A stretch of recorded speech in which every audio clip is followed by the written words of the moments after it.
প্রিয় ছাত্রছাত্রী ভাই বোনেরা,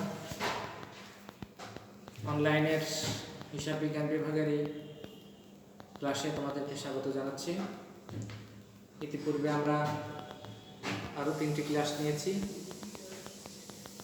এবং আমরা আলোচনা করছিলাম হিসাব সমীকরণ এই বিষয়ের উপরে। হিসাব সমীকরণের উপরে আজ আমাদের দ্বিতীয় ক্লাস। আজ আমরা দেখব হিসাব সমীকরণের উপরে লেনদেনের প্রভাব কীরকম। অর্থাৎ আমরা জানি একটা প্রতিষ্ঠান যখন সুষ্ঠুভাবে পরিচালিত হয় তখন সেই প্রতিষ্ঠানের যে পরিমাণে সম্পত্তি থাকে ঠিক সেই পরিমাণে দায় থাকে। আমরা দেখব যে একটা লেনদেনকে যদি আমরা সুষ্ঠুভাবে পোস্টিং দিতে পারি সমীকরণের উপরে, তাহলে সমীকরণ তার ভারসাম্য সবসময় বজায় রাখবে। আজ আমরা পড়ছি অনুশীলনী 3, বরুণ ট্রেডার্স। 1 নম্বরে বলছে বরুণ ট্রেডার্সের মালিক জনাব বরুণ ব্যবসায়ীর নগদ টাকা ব্যবসায়ী 40,000 টাকা নগদ প্রদান করলেন। এই 40,000 টাকা নগদ প্রদান করলেন অর্থাৎ 40,000 টাকা নিয়ে কারবার শুরু করলেন। এর ফলে কি হচ্ছে, ব্যবসায় নগদ টাকা আসছে 40,000, আর সেই সাথে সাথে মূলধনের পরিমাণ বাড়ছে।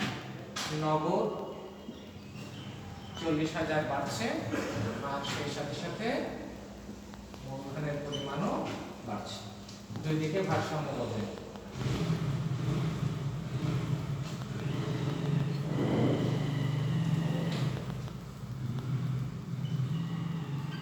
মূলধনায়ন করলেন। মার্চ মাসের 5 তারিখে বলছেন ধারে পণ্য ক্রয়। ধারে পণ্য ক্রয় করার ফলে কি হচ্ছে, একদিকে দেনার পরিমাণ বাড়ছে, আরদিকে প্রদেয় হিসাবের পরিমাণ, দেনার পরিমাণ বাড়ছে বা প্রদেয় হিসাবের পরিমাণ বাড়ছে, আর একদিকে খরচের ফলে মূলধন বা মালিকানা সত্ত্ব কমে যাচ্ছে। এক সাইডে প্রভাব পড়ছে, অর্থাৎ 5,000 টাকা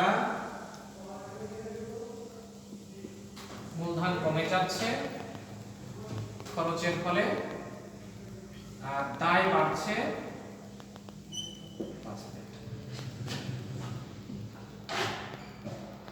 খেয়াল করে দেখবো আমরা যে সমীকরণ তার ভারসাম্য বজায় রাখে। এখানে লিখবো পণ্য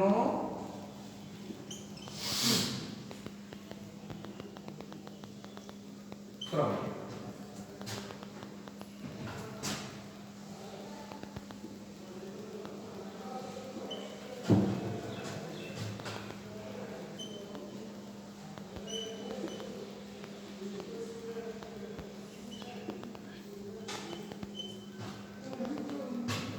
এদিকেও 40,000, এদিকেও 40,000। প্রত্যেকবার পোস্টিং দেওয়ার সময় ব্যালেন্সটা একটু আমরা চোখের আন্দাজে দেখে নেব যে দুই পাশের ব্যালেন্স সমান হচ্ছে কিনা। নগদে অফিস সরঞ্জাম ক্রয়।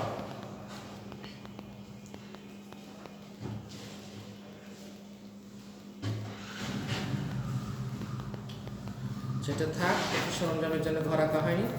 নগদে পণ্য বিক্রয় 15 নম্বরে আসছে। 10 নম্বরে পণ্য বিক্রয় নগদে পণ্য বিক্রয় 10,000। এর ফলে নগদ টাকা বাড়ছে আর বিক্রয়ের ফলে আয় বাড়ছে, আয়ের ফলে মালিকানা সত্ত্ব বাড়ছে।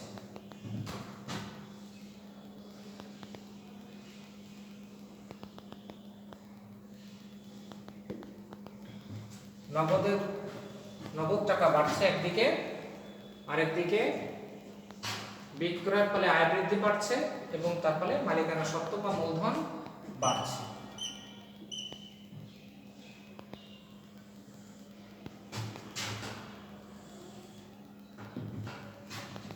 যোগ করলে আমরা দেখব এদিকে 50,000,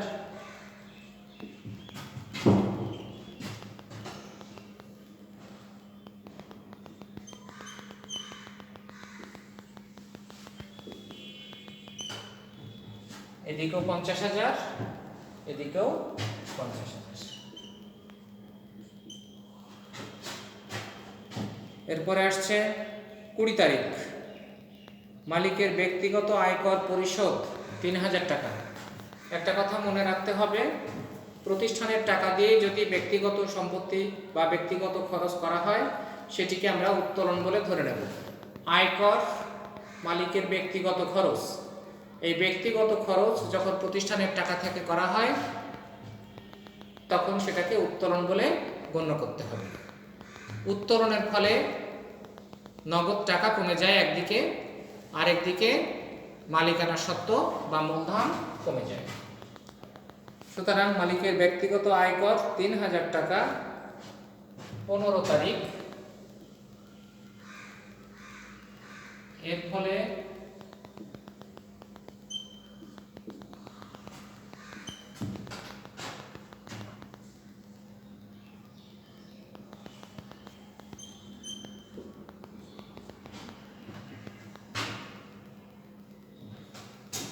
আবার আমরা যোগ বিয়োগ করে ব্যালেন্স করে দেখি।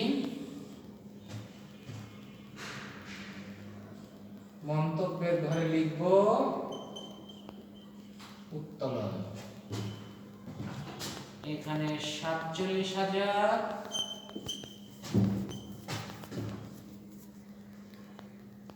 এখানে 5,000, এখানে 42,000।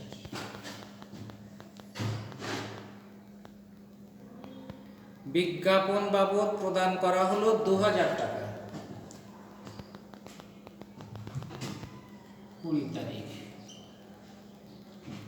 বিজ্ঞাপন বাবদ প্রদান করা হলো 2,000 টাকা। বিজ্ঞাপন একটি খরচ, খরচের ফলে মালিকানা সত্ত্ব কমে যাচ্ছে আর নগদ টাকা চলে যাচ্ছে। সুতরাং 25 তারিখে বিজ্ঞাপন বাবদ প্রদান করা হচ্ছে 2,000 টাকা, নগদ টাকা কমে যাচ্ছে 2,000, ব্র্যাকেট মানে মাইনাস।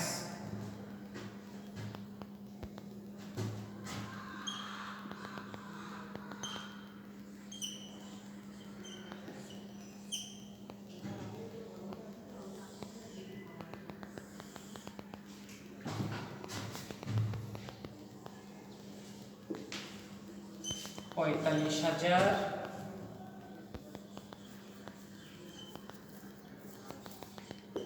এদিকেও 45,000। বিজ্ঞাপন। তারপরে আসছে সোনালী ব্যাংকে হিসাব খোলা হলো। সোনালী ব্যাংক হিসাবে টাকার পরিমাণ বাড়লো আর নগদ টাকা প্রতিষ্ঠান থেকে কমে গেল। 30 তারিখ সোনালী ব্যাংকে হিসাব খোলা হলো। টাকার পরিমাণ 2,000,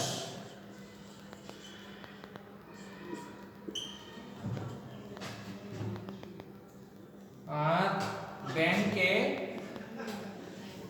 টাকার পরিমাণ বাড়লো 2,000।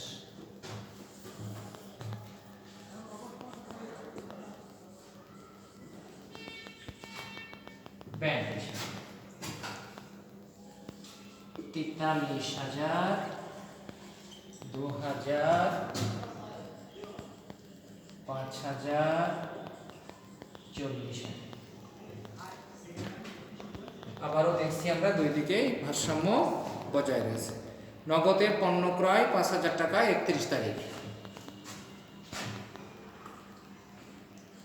নগদে পণ্য ক্রয় করার ফলে নগদ টাকা কমে যাচ্ছে 5,000, আর মালিকানা সত্ত্ব কমে যাচ্ছে 5,000। নগদ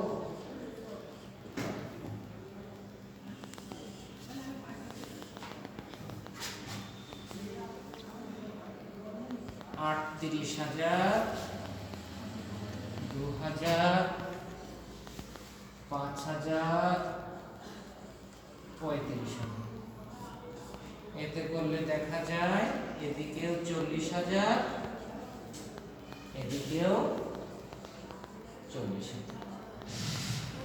এই ছিল আমাদের আজকের পঠন হিসাব সমীকরণের উপরে লেনদেনের প্রভাব আমরা দেখানোর চেষ্টা করলাম। আবারও হচ্ছে একবার, মালিক 40,000 টাকা নিয়ে যখন কারবার শুরু করলেন, নগদ টাকা আসলো 40,000, সম্পত্তি বাড়লো, সেই সাথে সাথে দায় বাড়লো 40,000। মূলধনের ঘরে মন্তব্যের ঘরে লিখলাম মূলধন আগাম করলেন, যোগ করলে দুই সাইড সমান, এদিকেও 40 সেদিকেও 40। 5 তারিখে বলছে পণ্য ক্রয় করা হয়েছে ধারে 5,000 টাকা, ধারে কেনার ফলে দায় বাড়লো 5,000 আর খরচের ফলে মূলধন কমে গেল 5,000।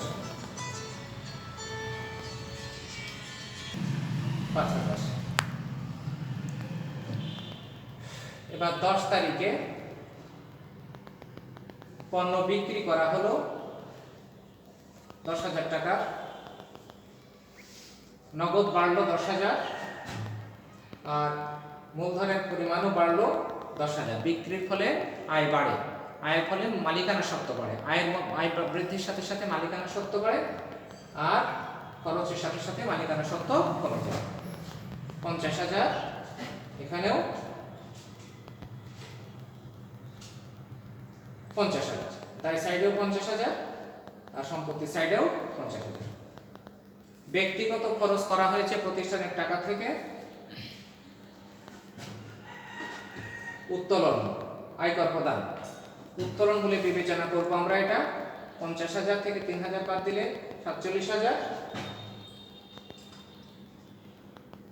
আর 45,000 থেকে 3,000 বাদ দিলে 42,000। এখানেও আমরা দেখছি সম্পত্তি সাইডে পাই 47,000 আর দায় সাইডে 47,000। সমীকরণ তার ভারসাম্য বজায় রেখেছে।